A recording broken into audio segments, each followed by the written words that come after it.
মা হলেন অভিনেত্রী সুস্মিতা রায়। গত মার্চ মাসে ব্যবসায়ী শুভাশিস দের সঙ্গে পঞ্চম বিবাহে বসেছিলেন তিনি। ঠিক তখন থেকেই তার অন্তঃসত্ত্বা হওয়া নিয়ে গুঞ্জন সৃষ্টি হয় নেটপাড়ায়, কিন্তু তখন তিনি তা প্রকাশ্যে স্বীকার করেননি। আর ঠিক বিবাহের 3 মাসের মধ্যেই মাতৃত্বের খবর শেয়ার করে নিলেন নেটপাড়ায়, এবং তা নিয়েও জল্পনা তুঙ্গে।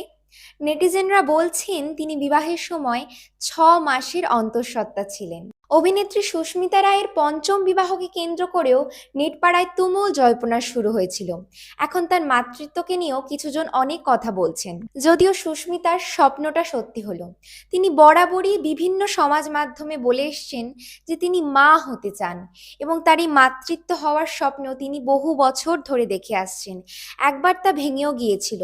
তার প্রথম সন্তানকে তিনি হারিয়ে ফেলেন 2019 সালের 19শে মার্চ, এবং তারপর থেকে তার লড়াইটা শুরু হয় মা হওয়ার। দুদিন আগে তিনি তার ফেসবুক পেজে তার মাতৃত্বের খবর নিজেই শেয়ার করে নেন। তিনি লেখেন, মা হলাম, এবং তিনি তার প্রথম সন্তানকে হারিয়ে ফেলার কথাটিও এই পোস্টে উল্লেখ করেন।